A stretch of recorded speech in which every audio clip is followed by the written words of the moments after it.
സ്വാഗതം. എല്ലാ പ്രേക്ഷകർക്കും നേരം വൈകുന്നേരം ആരംഭിക്കുകയാണ്. ഇന്ന് ഈ വൈകുന്നേരത്തിൽ നമുക്ക് ഇന്ന് ഒരു പകൽ നേരത്തിൻ്റെ വാർത്താചിത്രം പരിശോധിക്കുമ്പോൾ 5 പ്രധാന വാർത്തകളെ നമുക്ക് സെലക്ട് ചെയ്യാം. മറ്റൊന്നുമല്ല, അതിലേറ്റവും പ്രാധാന്യം ദേശീയ തലത്തിൽ തന്നെ വലിയ ചർച്ചയാവുന്ന ഇന്ന് രാഹുൽ ഗാന്ധി പ്രതിപക്ഷ നേതാവിൻ്റെ നീക്കമാണ്. ലോക്സഭയിൽ ഇന്ന് രാഹുൽ ഗാന്ധി കത്തിക്കയറുകയാണ് സർക്കാരിനെതിരെ. നരേന്ദ്രമോദിക്കെതിരെ രൂക്ഷമായ വിമർശനങ്ങൾ തീരുന്നില്ല, സർക്കാരിൽ മറുപടിയുമുണ്ട്. എന്തായാലും നമുക്ക് കാത്തിരിക്കാം എന്താണ് ഇന്ന് പാർലമെന്റിൽ സംഭവിച്ചത്, രാഹുൽ ഗാന്ധിയുടെ ആ പ്രധാനപ്പെട്ട രാഷ്ട്രീയ നീക്കങ്ങൾ എന്തൊക്കെയായിരുന്നു എന്ന കാര്യം കൂടി നമുക്ക് വിശദമായി തന്നെ പരിശോധിക്കാം. മറ്റൊരു വാർത്ത ഇന്ന് നേരം വൈകുന്നേരം സെലക്ട് ചെയ്യുന്നത് അത് ശബരിമല വിവാദമാണ്. ശബരിമലയിൽ സ്വർണ്ണ മോഷണ വിവാദം പല കാലങ്ങളിലായി പല തരത്തിൽ ദിവസങ്ങളായി നമ്മൾ ചർച്ച ചെയ്യുകയാണ്. പക്ഷേ ഇന്നൊരു പ്രധാനപ്പെട്ട നീക്കം കൂടി ഉണ്ടായിട്ടുണ്ട്. മറ്റൊന്നുമല്ല, ആഗോള അയ്യപ്പ സംഗമത്തിൻ്റെ ഫണ്ടിൻ്റെ കാര്യത്തിലും ചില അവ്യക്തതകൾ, അതാണ് കോടതി പോലും ചൂണ്ടിക്കാണിക്കുന്ന കാര്യം. ഈ കണക്കിൽ കൃത്യതയില്ലാതെ പോയോ? സർക്കാരിന് ഇതിൽ കൃത്യമായ മറുപടിയില്ലേ? ഈ പണം പ്രഖ്യാപിക്കപ്പെട്ടപ്പോൾ ഉണ്ടായിരുന്ന സ്പോൺസർമാർ എവിടെ പോയി? അങ്ങനെ സംസ്ഥാന ഖജനാവിന് ഒരു പൊതുനഷ്ടമാവുന്ന സാഹചര്യമാണോ ഉണ്ടായത്? അത് നഷ്ടം പേറേണ്ടി വന്നത് ദേവസ്വം ബോർഡാണോ, തിരുവിതാംകൂർ ദേവസ്വം ബോർഡാണോ എന്ന ചോദ്യം കൂടി ഉയരുകയാണ്. സ്വാഭാവികമായും വരും ദിവസങ്ങളിലും വലിയ വിവാദങ്ങൾക്കിടവയ്ക്കുന്ന ഈ നീക്കം, ഇതിൻ്റെ കണക്കുകൾ, ഇതിനെ തുടർന്നുണ്ടാകുന്ന രാഷ്ട്രീയ നീക്കങ്ങൾ എന്തൊക്കെയാണെന്ന് നമുക്ക് പരിശോധിക്കാം. ഒപ്പം എൻ വാസു എന്ന പ്രധാനപ്പെട്ട ഈ ആരോപണങ്ങൾ ഏറെ നേരിട്ട വ്യക്തി കൂടി ഇന്ന് സ്വാഭാവിക ജാമ്യം കിട്ടി പുറത്തു വന്നിട്ടുണ്ട്. ഇതിൻ്റെ രാഷ്ട്രീയം കൂടി നമുക്ക് പരിശോധിക്കേണ്ടി വരും. മറ്റൊരു പ്രധാനപ്പെട്ട വാർത്തയുള്ളത് താരങ്ങളും നിർമ്മാതാക്കളും തമ്മിൽ ഉയരുന്ന സിനിമാ മേഖലയിലെ ഒരു പുതിയ തർക്കത്തെക്കുറിച്ചാണ്. പ്രമോഷൻ അടക്കമുള്ള നിർമ്മാണ മേഖലയെ സ്വാധീനിക്കുന്ന വിഷയങ്ങളിൽ താരങ്ങൾ സഹകരിക്കുന്നില്ല. ഇത് സിനിമാ മേഖലയുടെ തകർച്ചയ്ക്കിടയാക്കുന്നു. എന്താണ് താരങ്ങൾ ഇത്തരമൊരു നിലപാടെടുക്കുന്നത്? ഇതൊരു വലിയ ചോദ്യമായി ഉയർന്നു വരികയാണ്. എന്താണ് ഈ വിഷയത്തിൻ്റെ വസ്തുത എന്ന കാര്യം കൂടി ഇന്ന് നേരം വൈകുന്നേരം വിശദമായി പരിശോധിക്കുന്നുണ്ട്. ഒപ്പം മറ്റു ചില ദേശീയ അന്തർദേശീയ വാർത്തകൾ കൂടി എല്ലാ പ്രേക്ഷകർക്കും പ്രതീക്ഷിക്കാം. നമ്മൾ ആരംഭിക്കുന്നു നേരം വൈകുന്നേരം.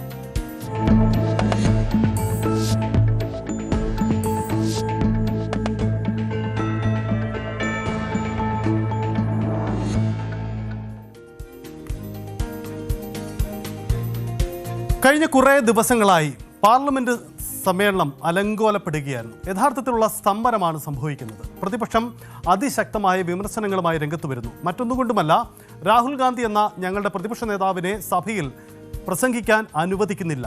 രാഹുൽ ഗാന്ധി പ്രസംഗിക്കുമ്പോൾ അത് ഭരണപക്ഷ അംഗങ്ങൾ വലിയ പ്രതിഷേധമുയർത്തുന്നു. ഇതാണ് അവരുടെ പ്രതിഷേധത്തിന് കാരണം. ഒടുവിൽ ലോക്സഭാ സ്പീക്കർക്കെതിരെ അവിശ്വാസ നോട്ടീസ് പോലും നൽകുന്ന രീതിയിലേക്ക് കാര്യങ്ങൾ പോയി. ലോക്സഭയുടെ ചരിത്രം പരിശോധിക്കുമ്പോൾ ഇത് 4ാമത്തെ സംഭവമാണ് എന്ന ഒരു അപൂർവത കൂടി അതിനുണ്ടായിരുന്നു. ഒടുവിൽ സംഭവിച്ചത് എന്താണ്? ബജറ്റ് ചർച്ചകൾക്ക് ഇന്നലെ ശശി തരൂർ തുടക്കമിട്ടു. പ്രതിപക്ഷത്തു നിന്നും അദ്ദേഹം ഈ ബജറ്റിനെതിരെ അതിരൂക്ഷ വിമർശനങ്ങളാണ് ശശി തരൂരിൻ്റെ ഭാഗത്തു നിന്നും ഉണ്ടായത്.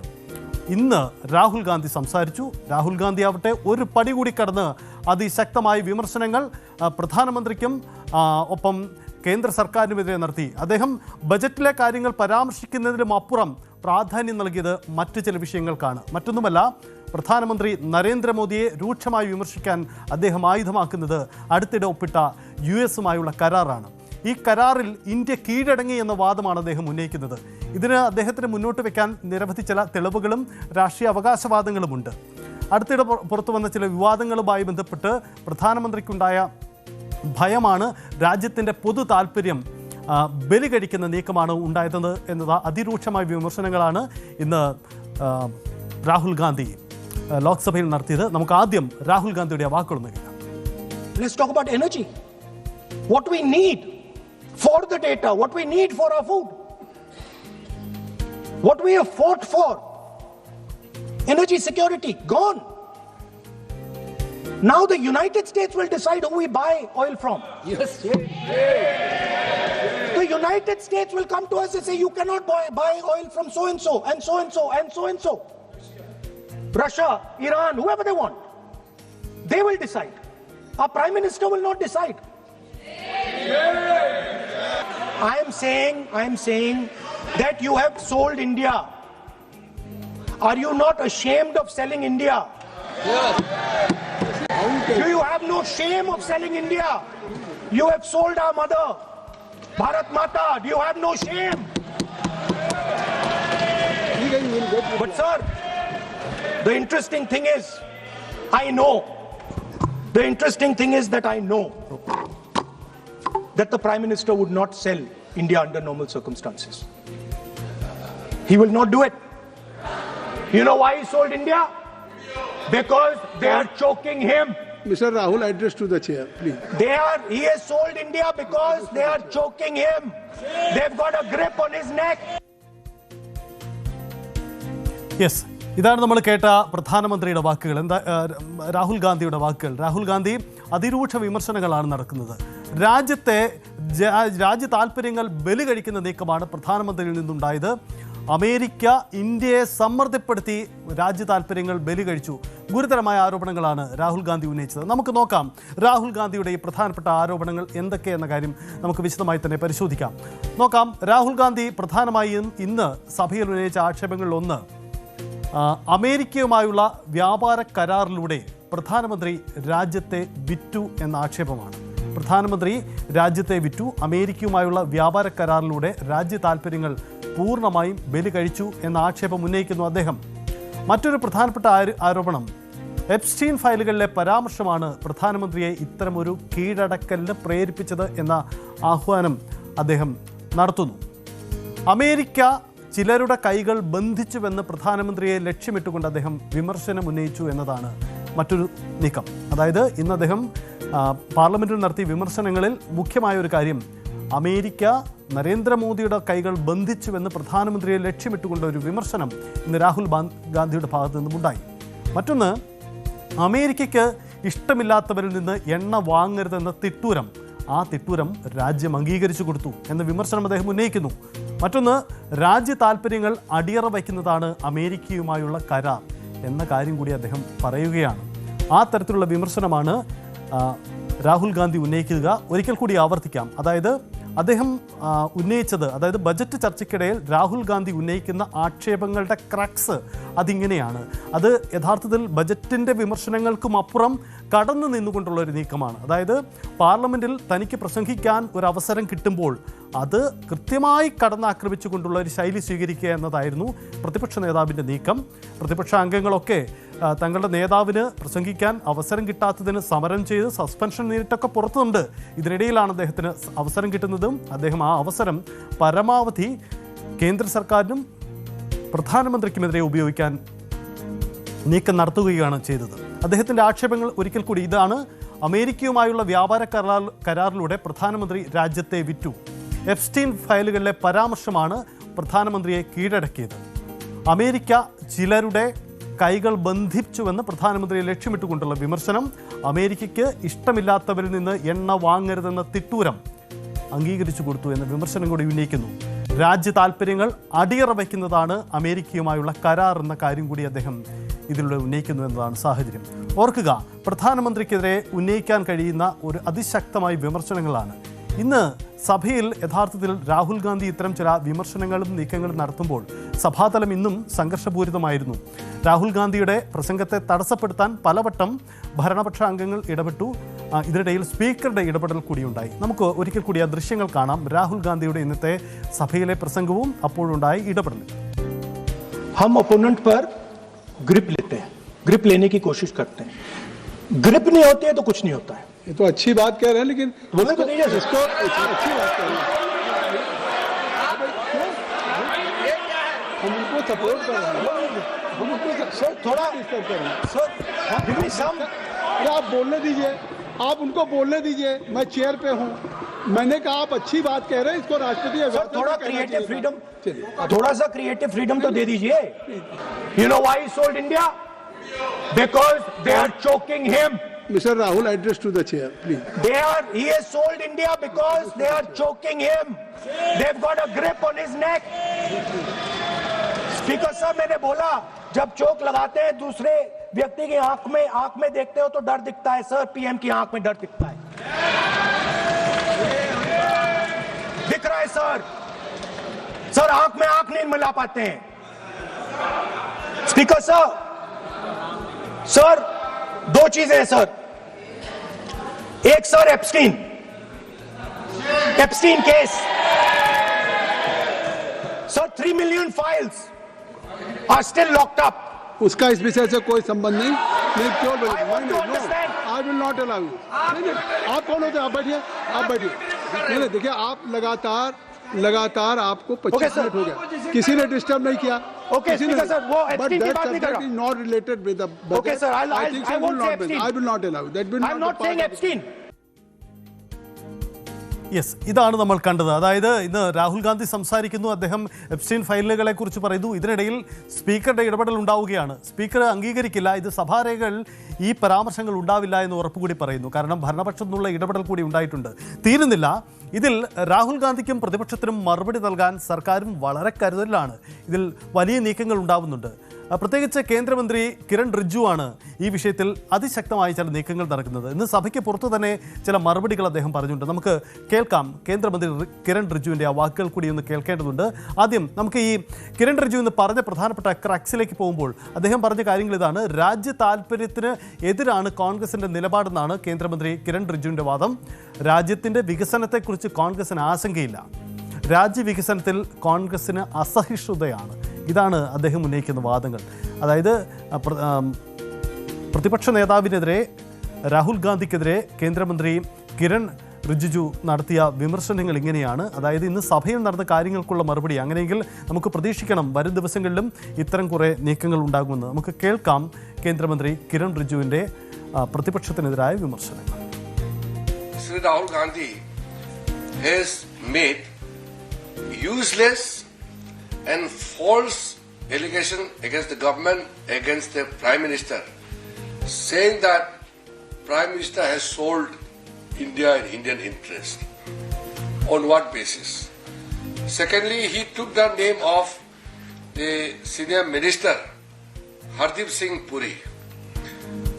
He has made a serious allegation against Hardeep Singh Puri without giving any notice.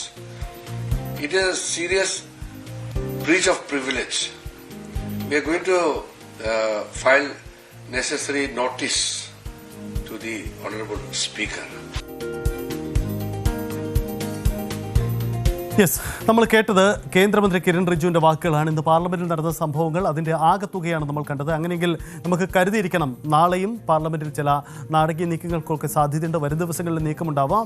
അതായത് രാഹുൽ ഗാന്ധിക്കുള്ള മറുപടി കരുതലോടെ വന്ന്, പ്രത്യേകിച്ച് പ്രധാനമന്ത്രിയെ കടന്നാക്രമിക്കുന്ന ശൈലിക്കെതിരെയുള്ള വിമർശനം സ്വാഭാവികമായും, നീക്കങ്ങൾ സ്വാഭാവികമായും സർക്കാരിൽ നിന്നുണ്ടാകും. കൂടുതൽ മന്ത്രിമാരടക്കം രംഗത്ത് വരാനുള്ള സാധ്യതയുണ്ട്. അങ്ങനെയെങ്കിൽ നാടകീയ നിമിഷങ്ങളിലൂടെ ഇനിയും ലോക്സഭാവെ തളം കടന്നു പോകാൻ സാധ്യതയുണ്ട്.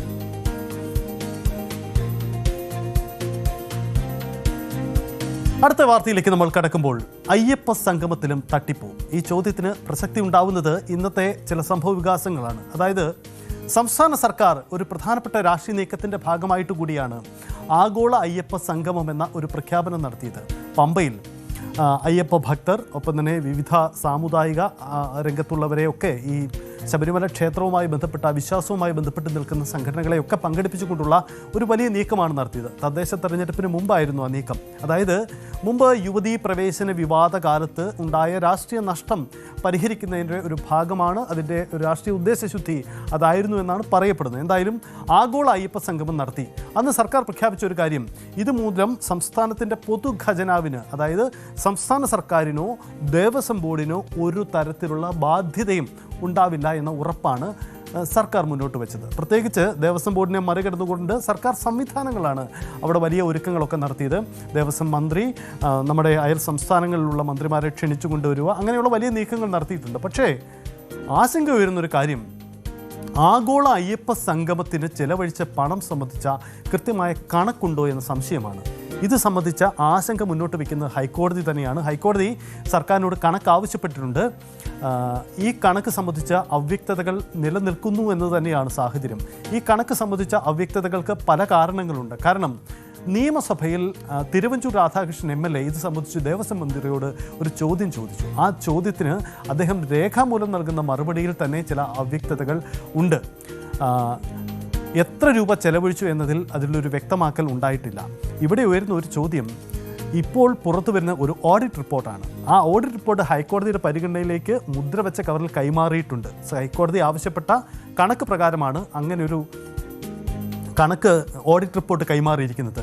ഈ ഓഡിറ്റ് റിപ്പോർട്ട് പ്രകാരം ഒരു കാര്യം വ്യക്തമാകുന്നത് ഇങ്ങനെയാണ്, ചിലവിലും വരവിലും അധികം ചെലവ് ചെയ്യേണ്ടി വന്നു എന്ന് മാത്രമല്ല, സ്പോൺസർ തുക എവിടെയെന്ന ചോദ്യത്തിനും ഉത്തരമുണ്ടായിട്ടില്ല. അപ്പോൾ ദേവസ്വം ബോർഡിൻ്റെ പൊതുവിൽ ഇതൊരു വലിയ നഷ്ടമാണ്. അതായത് അഡ്വാൻസ് തുക ഇനത്തിൽ ദേവസ്വം ബോർഡിൽ നിന്നും കൈപ്പറ്റിയ ആ തുക ചിലവഴിച്ചുകൊണ്ടാണ് മുന്നോട്ട് പോയിരിക്കുന്നത്. സ്വാഭാവികം ആയും അത് വലിയ തരത്തിലുള്ള പ്രതിസന്ധി ഉണ്ടാക്കുന്നു എന്നതാണ് സാഹചര്യം. എന്തായാലും സർക്കാരിന് മുന്നിൽ ഉണ്ടാകുന്ന ഒരു പുതിയ പ്രതിസന്ധി കൂടിയാണിത്. കാരണം ഒന്ന് നിയമസഭയിൽ ഈ ചോദ്യം ഉണ്ടാവുന്നു. ആ നിയമസഭയിലെ ആ ചോദ്യത്തിന് കൃത്യതയും വ്യക്തതയുമുള്ള ഒരു മറുപടി നൽകിയിട്ടില്ല.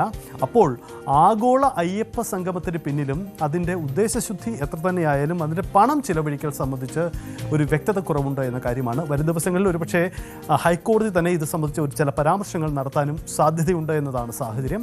ഒരു കാര്യം വ്യക്തമാണ്, ആഗോള അയ്യപ്പ സംഗമത്തിന് ചിലവഴിച്ച തുകയുടെ കണക്കുകൾ അവതരിപ്പിക്കുന്നതിലെ വ്യക്തത ദേവസ്വം ബോർഡോ സർക്കാരോ പരിഹരിക്കണം. പക്ഷേ ഇതിൽ പ്രധാനമാകുന്ന ഒരു കാര്യം, സർക്കാരിൻ്റെ ഒരു കൈകഴുകൽ ഇതിലുണ്ടായിട്ടുണ്ട്. ആഗോള അയ്യപ്പ സംഗമത്തിന് ചിലവാക്കിയ തുകയുടെ കണക്കുകൾ പറയേണ്ടത് ദേവസ്വം ബോർഡെന്നാണ് മന്ത്രി VN വാസവൻ്റെ വാക്കുകൾ.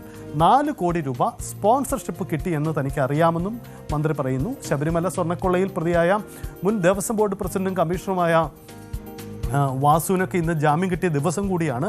ഇതിനിടയിലാണ് ഈ പുതിയൊരു വിവാദം ഉയർന്നു വരുന്നത് എന്ന പ്രത്യേകതയുമുണ്ട്. എന്തായാലും നമുക്ക് ആദ്യം ദേവസ്വം മന്ത്രി VN വാസവൻ്റെ ആ വാക്കുകളൊന്ന് കേൾക്കാം.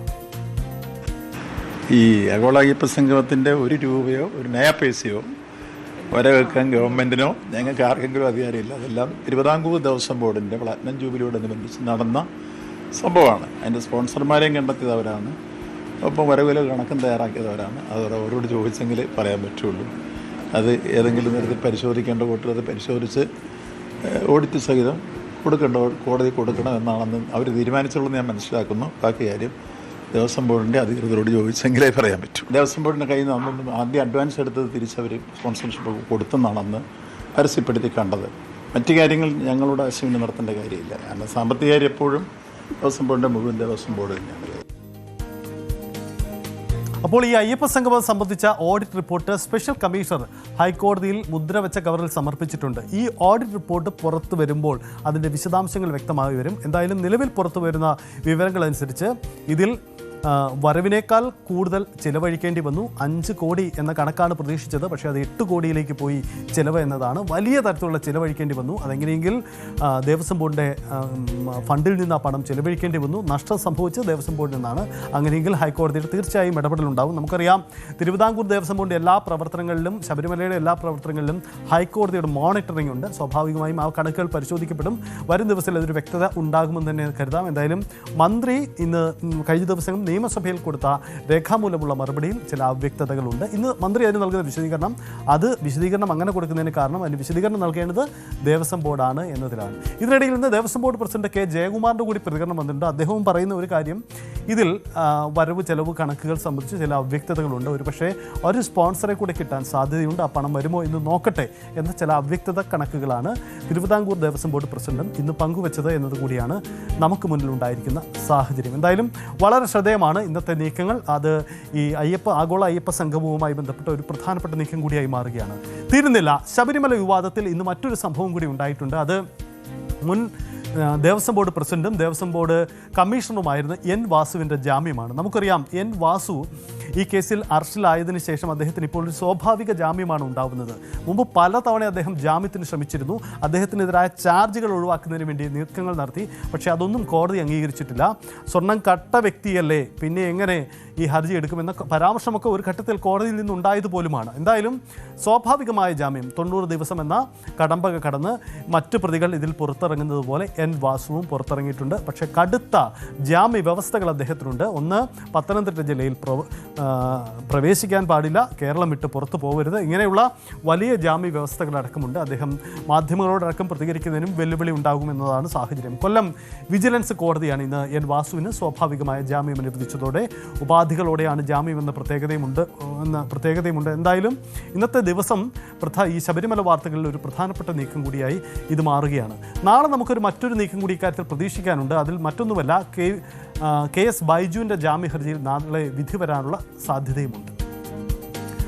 ശബരിമലയിലെ വിവാദങ്ങളെക്കുറിച്ച് പരിശോധിക്കുമ്പോൾ മറ്റൊരു കാര്യം കൂടി ഇന്ന് പ്രധാനപ്പെട്ടതാണ്. അത് മറ്റൊന്നുമല്ല, ശബരിമല കൊടിമര പുനർനിർമ്മാണത്തിലെ ആരോപണങ്ങളിൽ വിജിലൻസിൻ്റെ അന്വേഷണം ആരംഭിച്ചിട്ടുണ്ട്. അതോടുകൂടി കോൺഗ്രസിനുണ്ടായിരിക്കുന്ന വെല്ലുവിളിയും ചെറുതല്ല. അതായത് ശബരിമല വിവാദങ്ങളിൽ ആദ്യം ഈ സ്വർണ്ണമോഷണത്തിൽ ദ്വാരകപാല ശില്പങ്ങളുടെയും കട്ടിളപ്പാളി സ്വർണ്ണമോഷണത്തിലുമൊക്കെ ഇടതുപക്ഷത്തെയും അപ്പോഴത്തെ ഭരണസമിതികളെയുമാണ് പ്രതിസന്ധിയിലാക്കിയെങ്കിൽ ഈ കൊടിമര പുനർനിർമ്മാണ വിവാദങ്ങളിൽ അന്വേഷണം വരുമ്പോൾ അത് കോൺഗ്രസ് കാലത്തെ ഭരണസമിതിയാണ്. അതുകൊണ്ട് തന്നെ അവർക്കാണ് ഇതിന് ഉത്തരം പേറേണ്ടി വരുന്നത് എന്ന സാഹചര്യം കൂടി ഉണ്ടാവും. എന്തായാലും ആ രാഷ്ട്രീയ ആക്ഷേപത്തിൽ മറുപടി പറയാൻ കോൺഗ്രസും തയ്യാറെടുക്കുന്നു എന്നതാണ് സാഹചര്യം. എന്തായാലും ഒരു കാര്യം വ്യക്തമാണ്, ഈ വിവാദങ്ങളിൽ വളരെ വലിയ നീക്കങ്ങൾ ഉണ്ടാകുന്നു എന്നതാണ്. ഇതിനിടയിൽ മന്ത്രി വി എൻ വാസവൻ ഒരു കാര്യം കൂടി ഇന്ന് പറയുന്നുണ്ട്. കാരണം ഈ പുറത്തിറങ്ങുന്ന പ്രതികളെല്ലാവരും രക്ഷപ്പെട്ടു പോകുമോ എന്ന ആക്ഷേപമുണ്ട്. പക്ഷേ കോടതി തന്നെ പറഞ്ഞിട്ടുണ്ട്, സ്വാഭാവിക ജാമ്യം കിട്ടുന്നവരൊന്നും കേസിൽ നിന്ന് രക്ഷപ്പെടില്ല, അവർക്കെതിരെ കുരുക്കു മുറുകുമെന്ന കാര്യം. ഇത് തന്നെയാണ് മന്ത്രിയും ആവർത്തിക്കുന്നത്. ഒരിക്കൽ കൂടി നമുക്ക് വി എൻ വാസവന്റെ പ്രതികരണം ഒന്ന് കേൾക്കാം. ജാമ്യം കിട്ടി പുറത്തിറങ്ങി എന്നുള്ളത് കൊണ്ട് കേസില്ലാതാവില്ല. കേസ് വിചാരണ സമയത്ത് കോടതിയാണ് കുറ്റക്കാരാണോ ഇല്ലയോ എന്നുള്ളതൊക്കെ തീരുമാനിക്കുക. അത് കോടതി തന്നെ വിശദീകരിച്ചു കഴിഞ്ഞു. SITയുടെ അന്വേഷണത്തെ സംബന്ധിച്ചിടത്തോളം കോടതി വളരെ സംതൃപ്തി രേഖപ്പെടുത്തിക്കൊണ്ടാണ് കഴിഞ്ഞ ദിവസം അഭിപ്രായം രേഖപ്പെടുത്തിയത്. മാത്രമല്ല ഇപ്പോൾ കൂടുതൽ അന്വേഷണങ്ങളിലേക്ക് വരുന്നു. നിങ്ങളിപ്പോൾ സൂചിപ്പിച്ച പ്രചരണം ഇപ്പോൾ എങ്ങോട്ടാണ് വരുന്നത് നിങ്ങൾ കണ്ടല്ലോ. 917 ഇപ്പോൾ കോൺക്രീറ്റ് കൊടിമരത്തിന് ചെതൽ പിടിച്ചെന്ന് കണ്ടെത്താൻ ആർക്കാണ് കഴിഞ്ഞത്?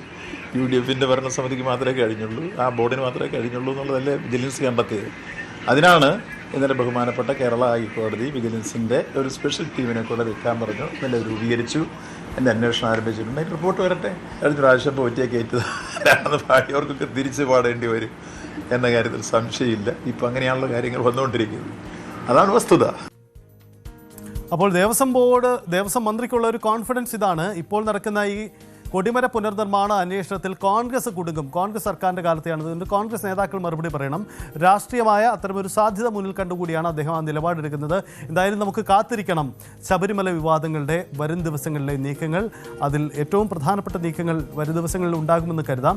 ഒരു കാര്യം വ്യക്തമാണ്, ഈ ശബരിമല ആഗോള അയ്യപ്പ സംഗമത്തിൻ്റെ കണക്ക് അതിൽ ഹൈക്കോടതി നടത്താൻ പോകുന്ന പരാമർശങ്ങൾ ഒരു പക്ഷേ വലിയ രീതിയിൽ സ്വാധീനിക്കപ്പെടാൻ സാധ്യതയുണ്ട്. എന്തായാലും വരും ദിവസങ്ങളിൽ ആ വാർത്തകളും നമുക്ക് പ്രതീക്ഷിക്കാം. ശബരിമല വാർത്തകളിൽ നിറയുക തന്നെ ചെയ്യും.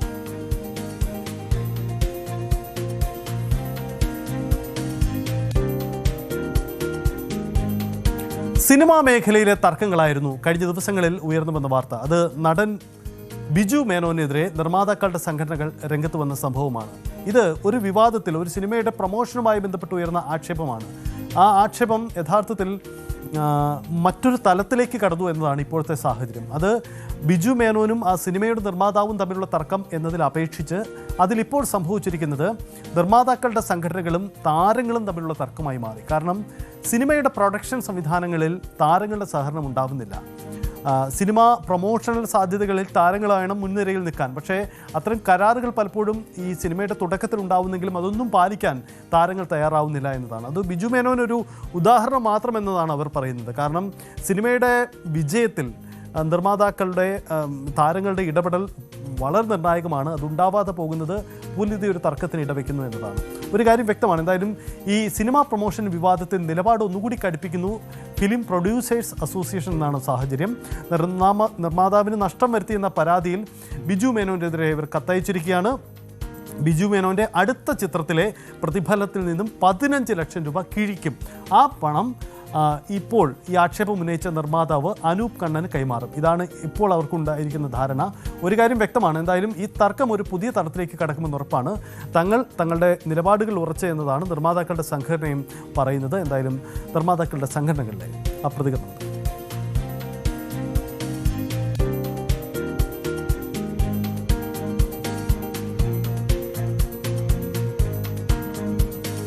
അപ്പോൾ ഞങ്ങൾ പരിശോധിക്കുമ്പോൾ ബിജു മേനോനുമായിട്ടുള്ള എഗ്രിമെൻറ്റിൽ പ്രൊമോഷന് ചെല്ലാമെന്നുള്ള ഒരു കണ്ടീഷനുണ്ട്. അതിൻ്റെ ബേസിലാണ് ഒരു സെറ്റിൽമെൻ്റ് ഉണ്ടാക്കുകയും അടുത്ത സിനിമയിൽ നിന്ന് ആ നിർമ്മാതാവ് ഈ അനൂപ് കണ്ണന് പൈസ കൊടുക്കണമെന്നുള്ള ഒരു തീരുമാനം ഉണ്ടാക്കുകയും ചെയ്തു. ആ കത്ത് ബിജു മേനോനെ കത്ത് മുഖാന്തരം അറിയിച്ചിട്ടുണ്ട്, അനൂപ് കണ്ണനെയും അറിയിച്ചിട്ടുണ്ട്. ഞങ്ങൾ വളരെ ശക്തമായിട്ട് അവരോട് ആവശ്യം, ആദ്യത്തെ പടിയാണ് അമ്മയായിട്ടുള്ള മീറ്റിംഗ്. അതിനകത്ത് ഞങ്ങൾ പറയും, സിനിമയിൽ അഭിനയിച്ചാൽ അത് പ്രൊമോട്ട് ചെയ്യാനായിട്ട് ഇവിടെ സീനിയർ എല്ലാ നടന്മാരും മിക്കവാറും എല്ലാവരും പോകുന്നുണ്ട്. വളരെ കുറച്ച് ആൾക്കാരാണ് ഇതിനകത്ത് സഹകരിക്കാത്തത്. അത് ശരിയായ ഒരു കാര്യമല്ല. അവരുടെ ഒരു മടി കൊണ്ടോ എന്തെങ്കിലും കൊണ്ടായിരിക്കും, പക്ഷെ അത് സിനിമയെ സംബന്ധിച്ചിടത്തോളം വലിയ ദോഷമാണ് അത് ചെയ്യുന്നത്. അത് ചെയ്യരുത് എന്നുള്ളതാണ്. അപ്പോൾ ഓരോരുത്തരെയും വിളിച്ച് പറയുന്നതിന് പകരം അവരുടെ സംഘടനയെ വിളിച്ച് ശക്തമായ ഭാഷയിൽ ഞങ്ങൾ സംസാരിക്കും. അതിനുശേഷം ഉണ്ടായാൽ നടപടി ഉണ്ടാവും എന്നുള്ള കാര്യത്തിൽ സംശയമൊന്നുമില്ല. നമ്മൾ അവരുമായിട്ട് സഹകരിക്കില്ല. അങ്ങനെയുള്ള പടത്തിൽ അഭിനയിച്ച പ്രൊമോട്ട് ചെയ്യാത്തവരുമായിട്ട് പിന്നെ എന്തിനാണ് സഹകരിക്കുന്നത്? അവരുടെയും കൂടെ സിനിമയല്ല, അവരുടെ പേരിലല്ല സിനിമ അറിയുന്നത്. യെസ്, അതാണ് ഉന്നയിക്കുന്ന ആക്ഷേപം. യഥാർത്ഥത്തിൽ നമുക്ക് പൊതുവിൽ ജെനുവിൻ തന്നെയാണ് അവരുടെ ആക്ഷേപം എന്ന് വിലയിരുത്തേണ്ടി വരും. ഒരു കാര്യമുണ്ട്, ഇവർ ഉന്നയിക്കുന്ന ആക്ഷേപത്തിന് അതിന് സിനിമയുടെ ഒരു പക്ഷേ തുടക്കകാലം തൊട്ട് ബന്ധമുള്ളതാണ്. അതായത് സിനിമയുടെ താരപ്രഭയിൽ നിൽക്കുന്നത് അഭിനേതാക്കളാണ്. അവർക്ക് ഉയർന്ന വേതനമുണ്ട്, ഒപ്പം സമൂഹത്തിൽ ഉയർന്ന പരിഗണന കിട്ടുന്നു. സിനിമയിൽ അഭിനയിക്കുമ്പോൾ അവരുടെ സിനിമ എന്ന പേരിൽ അത് അറിയപ്പെടുന്നു. പക്ഷേ ഇതിൻ്റെ പിന്നണിയിൽ പ്രവർത്തിക്കുന്നവരെല്ലാം പിന്നണിയിൽ മാത്രമായി പോകുന്നു. വേതനം അവർക്ക് കുറവാണ്, അവർ പിന്നണിയിലാണ് എന്ന് മാത്രമല്ല, ഈ സിനിമ പരാജയപ്പെട്ടാൽ അതിൻ്റെ പൂർണ്ണമായ റിസ്ക്കും ഇവർക്ക് ഏറ്റെടുക്കേണ്ടി വരുന്നു. നിർമ്മാതാവ് അടക്കമുള്ള പിന്നണിയിൽ നിൽക്കുന്നവരുടെ കാര്യമാണ് ഇവർ സൂചിപ്പിക്കുന്നത്. അങ്ങനെ സാങ്കേതിക പ്രവർത്തകർക്ക് നേരിടേണ്ടി വരുന്ന ബുദ്ധിമുട്ടുകൾ, അക്കാര്യത്തിൽ ഒരു ഇടപെടൽ എന്നതാണ് ഇവർ ആവശ്യപ്പെടുന്നത്. എന്തായാലും ഈ തർക്കം ഇവിടെ തീരുന്നില്ല. അമ്മ സംഘടനയ്ക്ക് കത്തയച്ചിരിക്കുകയാണ് നിർമ്മാതാക്കളുടെ സംഘടന. കാരണം ഇതിൽ താരങ്ങൾ പ്രൊമോഷനിൽ കൃത്യമായി പങ്കെടുക്കുന്നുണ്ട് എന്ന കാര്യം താരസംഘടന തന്നെ ഉറപ്പാക്കണമെന്ന വാദമാണ് അവർ ഉന്നയിക്കുന്നത്. അല്ലെങ്കിൽ സിനിമകളുടെ പ്രൊമോഷനെ അത് ബാധിക്കും, സിനിമാ മേഖലയായി മുന്നോട്ട് പോകുന്നതിന് അത് തടസ്സമാകും. എന്തായാലും ഈ ബിജു മേനോൻ തർക്കത്തിൽ ഒരു കാര്യം ഉണ്ടാവുകയാണ്. ബിജു മേനോൻ്റെ അടുത്ത ചിത്രത്തെ തന്നെ ബാധിക്കുന്ന രീതിയിൽ ഒരു നീക്കവുമായി ഇവർ വരികയാണ്. അങ്ങനെയെങ്കിൽ സിനിമയിൽ അത് പുതിയ തർക്കങ്ങൾക്കും പുതിയ നീക്കങ്ങൾക്കും ഇടവയ്ക്കുമെന്ന് ഉറപ്പാണ്. പ്രൊമോഷൻ എന്ന് പറയുന്നത് അത് സമൂഹ മാധ്യമങ്ങളിലെ ഇടപെടലുകൾ, ടെലിവിഷൻ ചാനലുകൾക്ക് നൽകുന്ന അഭിമുഖങ്ങൾ, അങ്ങനെ സിനിമയുടെ പ്രൊമോഷൻ സാധ്യതകളെ ഉപയോഗപ്പെടുത്തുന്നതിന് സിനിമയുടെ ഷൂട്ടിങ്ങിന് ശേഷം പുറത്തിറങ്ങുന്ന റിലീസിങ്ങിന് തൊട്ട് മുമ്പായി നടത്തുന്ന നീക്കങ്ങളാണ്. ഈ നീക്കങ്ങളിലാണ് ഈ അഭിനേതാക്കൾ വൈകുന്നത്, അവർ സഹകരിക്കുന്നില്ല എന്ന ആക്ഷേപം ഉണ്ടാകുന്നത്. ഇപ്പോൾ ഈ ആക്ഷേപം ഉണ്ടാകുന്നത് നടന്ന സംഭവം എന്നൊരു സിനിമയുടെ പേരിൽ, ആ സിനിമയുടെ പിന്നിലാണ് ഇത്തരമൊരു നീക്കമുണ്ടാകുന്നത്. എന്തായാലും 15 ലക്ഷം രൂപ, 25 ലക്ഷം രൂപ തനിക്ക് നഷ്ടമുണ്ടായി എന്നാണ് അനൂപ് കണ്ണൻ എന്ന നിർമ്മാതാവ് പറയുന്നത്. എന്തായാലും 15 ലക്ഷം രൂപ ബിജു മേനോൻ്റെ പ്രതിഫലത്തിൽ നിന്നും തിരികെ പിടിക്കാൻ തീരുമാനമാകുന്നു. അടുത്ത ചിത്രത്തിൽ നിന്നും സംഘടിച്ച് നിന്നുകൊണ്ട് നിർമ്മാതാക്കൾ അത്തരമൊരു നീക്കം നടത്തുകയാണ്. അങ്ങനെയെങ്കിൽ അത് ഏത് രീതിയിൽ ഉണ്ടാകും എന്നതുകൂടി പ്രധാനപ്പെട്ട കാര്യമാണ്.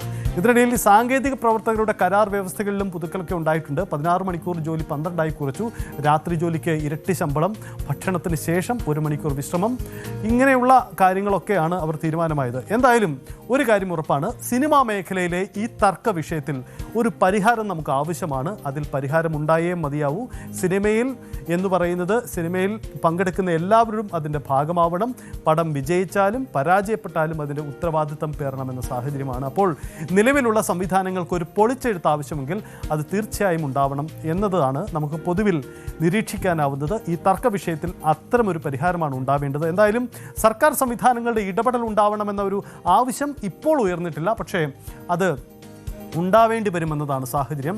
അമ്മ എന്ന സംഘടന, താരസംഘടന ഇതിലൊരു നിലപാട് കൃത്യമായും പറഞ്ഞേ മതിയാവൂ. കാരണം അത് മുതിർന്ന താരങ്ങളാവട്ടെ ചെറിയ താരങ്ങളാവട്ടെ ആരായാലും പ്രൊമോഷണൽ ആക്ടിവിറ്റീസിൽ കൃത്യമായും പങ്കെടുക്കണം. പുതിയ കാലത്ത് ഒരു സിനിമ നിർമ്മിച്ച് അത് വിജയിപ്പിച്ചെടുക്കുക എന്നത് ചെറിയ കാര്യമല്ല. അപ്പോൾ ആ തരത്തിലുള്ള ഇടപെടൽ ഉണ്ടാവണം എന്ന കാര്യം കൂടിയാണ്. ഇതിനിടയിൽ ബിജു മേനോനെ പൊതുസമൂഹത്തിൽ അപകീർത്തിപ്പെടുത്താനാണ് നീക്കമുണ്ടായതെന്ന ആക്ഷേപമുണ്ട്. ബിജു മേനോൻ പക്ഷേ ഇതുവരെ അതിനോട് പരസ്യമായി പ്രതികരിച്ചിട്ടുമില്ല. എന്തായാലും ഈ വിഷയത്തിൽ ഒരു ട്രാൻസ്പെറൻസി ആവശ്യമാണ്. സിനിമാ മേഖലയുടെ നിലനിൽപ്പാണ് ആവശ്യം. ഇതിൽ നിർമ്മാതാക്കളുടെ സംഘടനകളും സാങ്കേതിക പ്രവർത്തകരും ഒക്കെ പറയുന്ന പ്രശ്നങ്ങളിൽ കഴമ്പുണ്ടെങ്കിൽ അതിലൊരു പരിശോധന, ഒരു ഇടപെടൽ ആവശ്യമാണ്. എന്തായാലും ഈ ബിജു മേനോനെതിരായ ഉയരുന്ന ആക്ഷേപത്തിൽ അത് പരിഹാരം ഉണ്ടാകുമെന്ന് നമുക്ക് കരുതാം. ഒപ്പം ഇത്തരം തർക്ക വിഷയങ്ങൾ ഉണ്ടാവാതെ സിനിമാ മേഖല മുന്നോട്ട് പോകട്ടെ എന്നുകൂടി നമുക്ക് കരുതേണ്ടി വരും.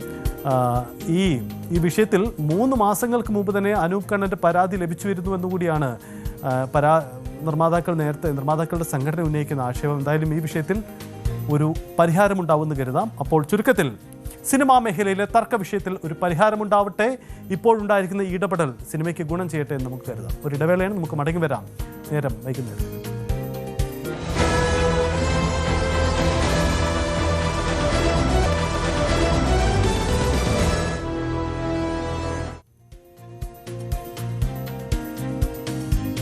മടങ്ങി വരുമ്പോൾ നമ്മൾ പോകുന്നത് ചേർത്തലയിലെ ആ വാർത്തകളിലേക്കാണ്. ചേർത്തലയിലെ വാർത്ത ഇന്ന് രാവിലെയാണ് ന്യൂസ് 18 വീണ്ടും കഴിഞ്ഞ ദിവസങ്ങളിൽ വലിയ രീതിയിൽ നമ്മൾ സംരക്ഷണം ചെയ്ത വാർത്തയാണ്. അതിന് ഇന്നൊരു പുതിയ ട്വിസ്റ്റ് ഉണ്ടായി എന്നതാണ് ചേർത്തലയിലെ വാർത്തകളുടെ പ്രത്യേകത. രാവിലെ ശരണ്യ സ്നേഹജൻ റിപ്പോർട്ട് ചെയ്ത വാർത്തയുടെ ഉള്ളടക്കം, അതിനി ഉണ്ടാക്കാൻ പോകുന്ന സാധ്യതകളുടെ ഒരു വിശദമായ പരിശോധനയാണ് നേരം വൈകുന്നേരം ഇനി നടത്താൻ പോകുന്നത്. ദുരൂഹതകളുടെ ചുരുളഴിയാതെയാണ് വീണ്ടും പോലീസിനെ വട്ടം ചുറ്റിച്ചുകൊണ്ടുള്ള സെബാസ്റ്റ്യൻ്റെ നീക്കങ്ങൾ. സെബാസ്റ്റ്യൻ എന്ന സീരിയൽ കില്ലർ നടത്താൻ പോകുന്ന നീക്കങ്ങൾ സംബന്ധിച്ച് പോലീസിന് ഒരു എത്തും പിടിയുമില്ല എന്നതാണ് അവസ്ഥ. ജൈനമക്കൊല കേസ് അത് സംബന്ധിച്ച് ഏറെക്കുറെ ക്ലാരിറ്റി പോലീസിനുണ്ടായിട്ടുണ്ട്. പക്ഷേ ഇതുവരെയും ക്ലാരിറ്റി ഉണ്ടാവാത്ത ചില മിസ്സിംഗ് കേസുകൾ കൂടിയുണ്ട്. ഈ കേസുകളുമായി ബന്ധപ്പെട്ട് സെബാസ്റ്റ്യൻ എന്ന വ്യക്തിക്ക് വലിയ ലിങ്കുകളുണ്ട് എന്നത് പോലീസ് സ്ഥിരീകരിച്ചതാണ്. തെളിവുകളും അതാണ്, സാഹചര്യ തെളിവുകളും അങ്ങനെയാണ്. പക്ഷേ ശാസ്ത്രീയ പരിശോധനയിൽ ഇത് സംബന്ധിച്ച ചില തെളിവുകൾ കണ്ടെത്താൻ പോലീസിന് കഴിയുന്നില്ല എന്നതാണ് സാഹചര്യം. മറ്റൊന്നുമല്ല, ഈ സെബാസ്റ്റ്യൻ്റെ പള്ളിപ്പുറം, ചേർത്തല പള്ളിപ്പുറത്തെ വീട്ടുവളപ്പിൽ നിന്നും ചില മനുഷ്യ അവശിഷ്ടങ്ങൾ, അസ്ഥിയുടെ ഭാഗങ്ങൾ കണ്ടെത്തി. അത് ജൈനമ്മയുടെ ശരീരഭാഗങ്ങൾ ഉണ്ടായിരുന്നു എന്ന് ശാസ്ത്രീയ പരിശോധനയിൽ വ്യക്തമാക്കപ്പെട്ടിട്ടുണ്ട്. പക്ഷേ അതിനപ്പുറം ഉയർന്ന 2 കാരണങ്ങളിൽ അതിൽ വ്യക്തത കുറവ് വരുന്നു. പ്രധാനമായും ഐഷ, ബിന്ദു പത്മനാഭൻ ഈ 2 തിരോധന കേസുകളുടെയും തെളിവില്ല എന്നതാണ് അവസ്ഥ വരുന്നത്. അതായത് ഈ അവശിഷ്ടങ്ങളുടെ DNA പരിശോധനയിൽ നിന്നും ഐഷയുടെയും ബിന്ദു പത്മനാഭൻ കേസുകളുടെയും അവരുടെ തിരോധാന കേസുകളിൽ ഒരു തുമ്പുണ്ടാക്കാൻ കഴിയും എന്ന പ്രതീക്ഷയിലായിരുന്നു. കാരണം അവരെയും കൊലപ്പെടുത്തി മൃതദേഹം മറവ് ചെയ്തു. അപ്പോൾ ആ അസ്ഥി കഷ്ണങ്ങളിൽ നിന്നും DNA സാമ്പിൾ ശേഖരിക്കാമെന്ന പ്രതീക്ഷയിലായിരുന്നു. പക്ഷേ DNA ശേഖരിക്കാൻ കഴിഞ്ഞില്ല. അതായത് DNA പോലും ശേഖരിക്കാൻ കഴിയാത്ത വിധത്തിൽ അത് തെളിവുകൾ നശിപ്പിക്കപ്പെട്ടു എന്നതാണ് സാഹചര്യം. ഇനി എന്ത് സംഭവിക്കും? മറ്റൊന്നുമല്ല, 2 കേസുകൾ അതിൻ്റെ ദുരൂഹത ഇപ്പോഴും തുടരുന്നു. നമുക്ക് 2 സാധ്യതകൾ മുന്നിൽ കാണാം. ഒന്ന്, ഈ സൈക്കോ തില്ലറായി സെബാസ്റ്റ്യൻ ഒരു അസാധാരണ ക്രിമിനൽ സ്വഭാവമുള്ള വ്യക്തിയാണ് എന്ന് മാത്രം നശിപ്പിക്കാനും കൃത്യമായ ശേഷിയുള്ള ആളാണ്. അങ്ങനെയാണ് ഈ 2 കേസുകളിലും അസ്ഥി കഷ്ണങ്ങൾ ലഭ്യമാവുന്നുണ്ട് എങ്കിൽ പോലും അതിൽ നിന്ന് ശാസ്ത്രീയ പരിശോധന പോലും സാധ്യമാവാത്ത രീതിയിൽ തെളിവ് നശിപ്പിക്കപ്പെട്ടതിന് കാരണം. അതിനൊപ്പം പോലീസിനെ വട്ടം ചുറ്റിക്കാനുള്ള ഇയാളുടെ കഴിവാണ്. അപ്പോൾ പോലീസിന് ഫലത്തിൽ സംഭവിക്കുന്നത് ഈ 2 കേസുകളുടെ അന്വേഷണം വഴിമുട്ടി നിൽക്കുന്നു എന്ന സാഹചര്യമാണ്. ഇനി എങ്ങനെ മുന്നോട്ട് പോകും? അഹമ്മദാബാദിലെ ഒരു സെൻട്രൽ ഫോറൻസിക് സയൻസ് ലബോറട്ടറിയിലാണ് പരിശോധന നടത്തിയത്. സാധാരണ നമുക്കറിയാം, എല്ലാ കേസുകളുടെയും തെളിവ് ശേഖരിക്കൽ നമുക്ക് ആദ്യഘട്ടങ്ങളിൽ പ്രതിയെ പോലീസ് കണ്ടെത്തുന്നു, അത് നിഗമനങ്ങളിലെത്തുന്നു. പക്ഷേ ഈ തെളിവുകൾക്ക് ശാസ്ത്രീയ സ്വഭാവം ഉണ്ടാവണം. കോടതിയിലേക്ക് ഈ കേസുകൾ ഫ്രെയിം ചെയ്തെത്തുമ്പോൾ അങ്ങനെയാണ് പ്രതിയിലേക്ക് ശിക്ഷ പോകുന്നത്. പക്ഷേ ഇവിടെ ഈ 2 കേസുകളുടെ മിസ്സിങ്ങിൽ അത് സംബന്ധിച്ച തെളിവുകൾ ഉണ്ടായിട്ടില്ല. അങ്ങനെയെങ്കിൽ ഈ കേസുകൾ എങ്ങനെ തെളിയിക്കപ്പെടുമെന്ന വലിയൊരു ആശങ്കയാണ് ഉണ്ടാകുന്നത്. കാരണം ബിന്ദു പത്മനാഭൻ്റെ കേസിൽ ഇനി എന്തുണ്ടാവും? ഒപ്പം തന്നെ ഐഷയുടെ തിരോധാനം, ഈ 2 സംഭവങ്ങളിലും എങ്ങനെ തെളിയിക്കപ്പെടും? മൃതദേഹം എങ്ങനെ മറവ് ചെയ്തു, എവിടെ മറവ് ചെയ്തു, അങ്ങനെയെങ്കിൽ അതിൻ്റെ തെളിവ് എവിടെ എന്ന ചോദ്യത്തിന് പോലീസിന് ഉത്തരം കണ്ടെത്തണമെന്നതാണ് സാഹചര്യം. എന്തായാലും പോലീസിന് അത് കഴിയുന്നില്ല. അത് സ്വാഭാവികമായും ഈ കേസിൻ്റെ ഇനി അങ്ങോട്ടുള്ള ഭാവിയെ ബാധിക്കുമെന്ന വലിയ വെല്ലുവിളിയുണ്ട്. ചേർത്തല ഈ തിരോധാന കേസുകൾ സമീപകാലത്ത് കേരളം ഏറ്റവും ഗൗരവത്തിൽ ചർച്ച ചെയ്ത 2 വിഷയങ്ങളാണ്.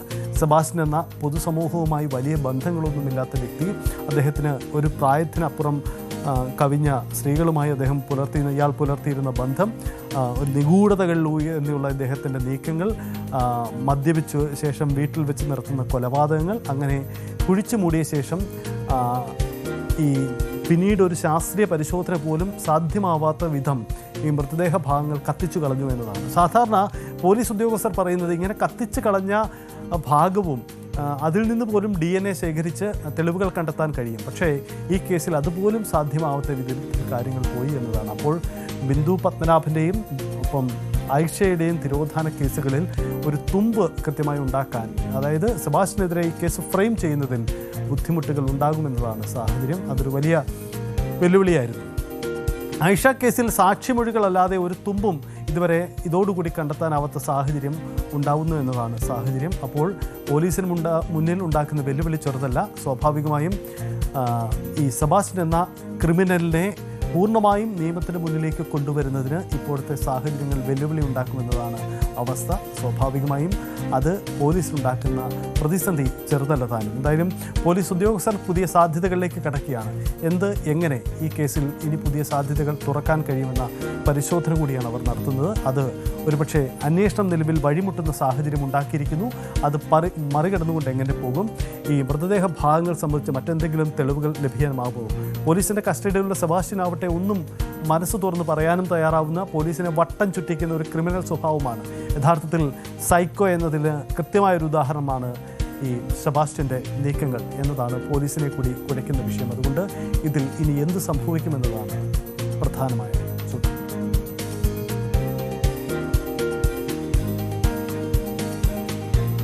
ഒരു അന്തർദേശീയ വാർത്ത കൂടി നേരം വൈകുന്നേരം പരിശോധിക്കുകയാണ്. മറ്റൊന്നുമല്ല, അത് അമേരിക്കയും ഇറാനും തമ്മിൽ രൂപപ്പെട്ടു വരുന്ന സംഘർഷമാണ്. അത് പല രൂപത്തിൽ പല ഭാവത്തിൽ ഉണ്ടാവുകയാണ്. നയതന്ത്ര ചർച്ചകൾ നടത്തി ഇതിന് പരിഹാരമുണ്ടാവാനുള്ള ട്രംപിൻ്റെ നീക്കമുണ്ട്. പക്ഷേ ഇതിനിടയിലാണ് അമേരിക്കൻ പ്രസിഡന്റ് ഡൊണാൾഡ് ട്രംപ് നടത്തുന്ന ഒരു വലിയ ഭീഷണി, വലിയ മുന്നറിയിപ്പ്. ആണവ പദ്ധതികളിൽ നിന്നും ഇറാൻ വിട്ടുനിന്നില്ലെങ്കിൽ വലിയ തരത്തിലുള്ള തിരിച്ചടി ഉണ്ടാകുമെന്നാണ് മുന്നറിയിപ്പ്. അത് ഇറാൻ വലിയൊരു വിഡ്ഢിത്തം കാട്ടുന്നു എന്നതിന് തുല്യമാകുമെന്നതാണ് ഡൊണാൾഡ് ട്രംപ് പറയുന്നത്. ഇറാനുമായുള്ള നയതന്ത്ര ചർച്ചകൾ പരാജയപ്പെട്ടാൽ ആ രാജ്യം നേരിടേണ്ടി വരിക കടുത്ത സൈനിക നടപടിയായിരിക്കുമെന്ന മുന്നറിയിപ്പ് കൂടിയാണ് അദ്ദേഹം നടത്തിയിരിക്കുന്നത്. ഇത് ഈ ചർച്ചകളെ പൊതുവിൽ സ്വാധീനിക്കുന്ന നീക്കമുണ്ടാവുന്ന കാര്യം ആണ്. അതായത് നയതന്ത്ര ചർച്ചകൾക്ക് പരിഹാരമുണ്ടായില്ലെങ്കിൽ സൈനിക ശക്തി ഉപയോഗിച്ച് ഇറാനുമേൽ സമ്മർദ്ദം ചെലുത്താൻ ഒരു മടിയും വെക്കില്ല. ഇറാൻ്റെ ആണവ പരീക്ഷണങ്ങളും മിസൈൽ വിക്ഷേപണങ്ങളും പശ്ചിമേഷ്യയുടെ സുരക്ഷയ്ക്ക് തന്നെ വലിയ ഭീഷണിയാണെന്നും ഈ സ്ഥിതി തുടരാൻ അനുവദിക്കുമില്ലെന്നുമാണ് വൈറ്റ് ഹൗസിൻ്റെ നിലപാട്. സ്വാഭാവികമായും ഇതുണ്ടാക്കുന്ന പ്രതിസന്ധി ഒട്ടും ചെറുതല്ല എന്നതാണ് സാഹചര്യം. ഇറാൻ്റെ ഇതിനോടുള്ള പ്രതികരണം കൂടി നമുക്ക് അറിയേണ്ടതുണ്ട്. എങ്ങനെയാണ് ഇതിൻ്റെ സാഹചര്യം കൂടി ഉണ്ടായതെന്ന് നമുക്ക് നോക്കാം. അത് പശ്ചിമേഷ്യയുടെ പൊതുവായ സമാധാനമാണ് ഞങ്ങളുടെ ലക്ഷ്യം. ഇതാണ് അമേരിക്കയുടെ പ്രഖ്യാപനം. ഇതിന് ഇറാൻ്റെ നീക്കങ്ങൾ തടസ്സമാവുന്നുണ്ട്. ഇറാൻ്റെ ആണവായുധ പദ്ധതികൾ ഇതൊക്കെ തടസ്സമാവുന്നുണ്ട്. അപ്പോൾ ഇതിൽ നിന്നൊക്കെ ഇറാൻ പിന്മാറണം. അതിനാണ് ഒരു പുതിയ നീക്കം. പ്രത്യേകിച്ച് ഡൊണാൾഡ് ട്രംപ് ചുമതലയേറ്റതിന് ശേഷം പല രാജ്യങ്ങളുടെയും ആഭ്യന്തര വിഷയങ്ങളിൽ നേരിട്ട് ചെന്ന് ഇടപെടുന്ന സ്വഭാവം അദ്ദേഹം കാണിച്ചിട്ടുണ്ട്. അതിൽ ഏറ്റവും ഒടുവിലത്തേതാണ് ഇറാൻ വിഷയങ്ങളിൽ അദ്ദേഹം നടത്തിയ ഇടപെടൽ. എന്തായാലും ഇറാനുമേൽ കടുത്ത സമ്മർദ്ദം പ്രയോഗിക്കുക എന്ന നീക്കമാണ് ഉണ്ടാവുന്നത്. വൈറ്റ് ഹൗസിൻ്റെ വാദം ഇതാണ്: ഈ പശ്ചിമേഷ്യയുടെ പൊതുസമാധാനം എന്ന ലക്ഷ്യത്തിൽ മാത്രമാണ് പ്രസിഡന്റ് ഇത്തരം ഒരു നീക്കം നടത്തുന്നത്. അതിൽ നിന്ന് ഒരു വിട്ടുവീഴ്ചയും സാധ്യമല്ല എന്നതാണ്. എന്തായാലും നമുക്ക് കാത്തിരുന്ന് കാണണം വൈറ്റ് ഹൗസിൻ്റെ അമേരിക്കയുടെ നീക്കം ഏതു തരത്തിലുള്ള പ്രതികരണം ഉണ്ടാക്കുമെന്നത്. എന്തായാലും ഇത്തരം സമ്മർദ്ദ തന്ത്രങ്ങളെ അതിജീവിക്കാൻ ഇറാൻ എടുക്കുന്ന ബദൽ പദ്ധതികളും നിർണായകമാണ്. വരും ദിവസങ്ങളിലും അത്തരം നീക്കങ്ങൾ നമുക്ക് കാണാം.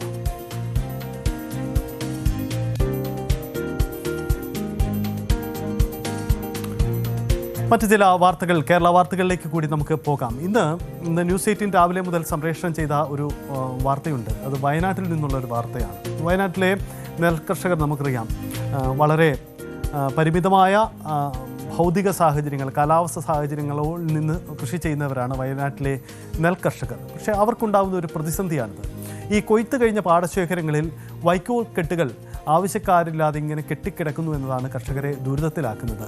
ക്ഷീരമേഖലയിലെ തകർച്ചയും അയൽ സംസ്ഥാനങ്ങളിൽ നിന്നുള്ള ചോളത്തണ്ടിൻ്റെ വരവുമാണ് വൈക്കോൽ വിപണിയെ യഥാർത്ഥത്തിൽ ബാധിച്ചിരിക്കുന്നത്. വൈക്കോൽ വിറ്റഴിക്കാൻ കൃഷി വകുപ്പ് അടിയന്തരമായി ഇടപെടണമെന്ന് ഇവർ ആവശ്യപ്പെടുന്നതുമുണ്ട്. മുൻ വർഷങ്ങളിലെല്ലാം കൊയ്ത്തിനു മുൻപ് തന്നെ കച്ചവടമായിരുന്ന വൈക്കോലിന് ആവശ്യക്കാർ കുറയുന്നത് വയനാട്ടിലെ നെൽകർഷകർക്ക് തിരിച്ചടിയാകുന്നു. നെല്ല് കൊയ്തു മെതിച്ച് റോളാക്കി പാടത്ത് സൂക്ഷിച്ചിരിക്കുന്ന വൈക്കോൽ അതേപടി ഇരിക്കുന്ന കാഴ്ചയാണ് വയനാട്ടിലെ പല പാടശേഖരങ്ങളിലും ഉള്ളത്. കാട്ടാന ശല്യമുള്ള പ്രദേശങ്ങളിൽ വിറ്റുപോകാത്ത വൈക്കോലിന് കാവലിരിക്കേണ്ട അവസ്ഥയാണ് കർഷകർക്കുള്ളത്. വൈക്കോൽ വിറ്റാൽ മാത്രമേ നെൽകൃഷിയിൽ മുടക്കുമുതലെങ്കിലും ലഭിക്കുകയുള്ളൂ. ഫാമുകാരും ക്ഷീരകർഷകരുമാണ് വൈക്കോൽ വാങ്ങിയിരുന്നത്. എന്നാൽ ക്ഷീരകൃഷി നഷ്ടത്തിലായതിനാൽ പശു വളർത്തൽ ഉപേക്ഷിച്ചവരുടെ എണ്ണം കൂടിയതും മുൻപ് നടത്തിയിരുന്ന പല വലിയ ഫാമുകളും നഷ്ടം മൂലം പശുക്കളെ വിറ്റ് ഒഴിവാക്കി പൂട്ടിയതുമെല്ലാം വൈക്കോലിന് ആവശ്യക്കാർ കുറയുന്നതിന് കാരണമായതായി കർഷകർ പറയുന്നു. ഇപ്പോൾ നെൽകൃഷിക്ക് ശേഷം പാടശേഖരങ്ങളിലെല്ലാം വൈക്കോലുകൾ കൂട്ടിയിട്ടിരിക്കുകയാണ്. കാരണം ആവശ്യക്കാരില്ല. ആദ്യം ക്ഷീരകർഷകരെല്ലാവരും അതുപോലെ ഇഞ്ചി കർഷകരെല്ലാവരും വൈക്കോൽ നേരത്തെ തന്നെ ബുക്ക് ചെയ്തിടുമായിരുന്നു. എന്നാൽ ഇപ്പോൾ കർണാടകയിൽ നിന്നൊക്കെ ഈ ചോളത്തണ്ടുകളും മറ്റു തീറ്റകളെല്ലാം കൂടുതൽ ഇറങ്ങിയതോടുകൂടി ആർക്കും ഈ വൈക്കോലുകൾ വേണ്ടാതായി. കർഷകരിൽ നിന്ന് ക്ഷീരസംഘങ്ങൾ വൈക്കോൽ വാങ്ങി സംഭരിക്കണമെന്ന നിർദ്ദേശമുണ്ടെങ്കിലും പലയിടങ്ങളിലും ഇതുവരെ നടപ്പായിട്ടില്ല. വൈക്കോൽ ആവശ്യത്തിലേറെ ലഭ്യമാണെങ്കിലും കർണാടകയിൽ നിന്നുള്ള ചോളത്തണ്ട് വരവിന് കുറവില്ല. കൃഷി വകുപ്പോ മൃഗസംരക്ഷണ വകുപ്പോ മുഖേന കർഷകരുടെ പക്കൽ വിൽക്കാതെ കിടക്കുന്ന വൈക്കോൽ ശേഖരിക്കണമെന്നാണ് കർഷകരുടെ ആവശ്യം. ഇഞ്ചി കൃഷി ആരംഭിച്ചാൽ വൈക്കോലിന് ആവശ്യക്കാർ എത്തുമെന്ന പ്രതീക്ഷയിലാണ് കർഷകർ. ജയരാജ് ബത്തേരി, ന്യൂസ് 18 വയനാട്. വയനാട്ടിലെ നെൽകർഷകരുടെ പ്രതിസന്ധിയാണ് നമ്മൾ കണ്ടത്. ഏറെ ബുദ്ധിമുട്ടുകളും വെല്ലുവിളികളും നിറഞ്ഞ ജീവിതമാണ് അവിടുത്തെ കർഷകരുടേത്. എന്തായാലും ഈ വിഷയത്തിൽ ഒരു പരിഹാരം അവിടെ ഉണ്ടാവട്ടെ എന്ന് കരുതാം. നമുക്കറിയാം, പണ്ട് നമ്മുടെ നെൽപ്പാടങ്ങളിൽ നിന്നൊക്കെ വൈക്കോൽ സ്വാഭാവികമായും പ്രാദേശികമായി തന്നെ അതിന് ആവശ്യക്കാരുണ്ടായിരുന്നു. അത് ക്ഷീരകർഷകർ, പശുവിനെയും മറ്റും വളർത്തുന്നവർ ധാരാളമായി ഉപയോഗിച്ചിരുന്നു. അവർക്ക് ആവശ്യപ്പെട്ടുണ്ടായിരുന്ന സാധനമാണ്. അതിങ്ങനെ ശേഖരിച്ചു വെച്ചിരുന്നു. പക്ഷേ ഇപ്പോൾ നമ്മുടെ പാടശേഖരങ്ങളിൽ നിന്ന് വൈക്കോൽ പോലും ഏറ്റെടുക്കാൻ ആളില്ലാത്ത അവസ്ഥ എന്നതാണ് സാഹചര്യം. ഈ ചോളം എന്ന ക്ഷീരകർഷകർ ചോളത്തണ്ടുകൾ കേരളത്തിന് പുറത്തു നിന്നും മറ്റും വ്യാപകമായി കൊണ്ടുവരുന്നു. അതുകൊണ്ട് തന്നെ പ്രാദേശികമായി ഇതിൻ്റെ ആവശ്യകത കുറയുന്നു എന്നൊരു വെല്ലുവിളിയുണ്ട്. എന്തായാലും ഇടപെടേണ്ട ഒരു വിഷയമാണ്. ഇതിന് പരിഹാരമുണ്ടാവട്ടെ.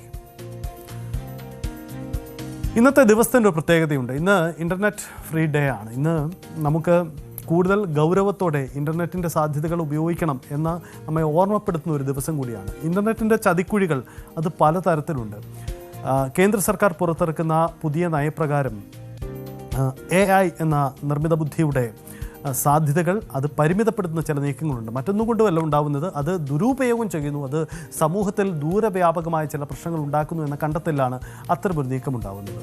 തീരുന്നില്ല, നമ്മുടെ കുട്ടികളിൽ, നമ്മുടെ എല്ലാ വീടുകളിലും ഉണ്ടാകുന്ന ഒരു വെല്ലുവിളിയാണ് കൊച്ചു കുട്ടികളടക്കം മൊബൈൽ ഫോണിന് അഡിക്റ്റ് ആവുന്നു എന്ന പരാതി. ഇതെല്ലാം എല്ലാ രക്ഷിതാക്കളും ഏറെക്കുറെ എല്ലാ കുടുംബങ്ങളിലും ഉന്നയിക്കുന്ന ഒരു ആക്ഷേപമാണ്. അപ്പോൾ കുട്ടികൾ കൂടുതലായി മൊബൈൽ ഫോൺ ഉപയോഗിക്കുമ്പോൾ സംഭവിക്കുന്നത് മറ്റൊന്നുമല്ല, അവർക്ക് ശാരീരികവും മാനസികമായ പ്രശ്നങ്ങൾ ഉണ്ടാവാനുള്ള സാധ്യത ഏറെയാണ്. അത്തരം പ്രശ്നങ്ങൾ കണ്ടുവരുന്നതുമുണ്ട്.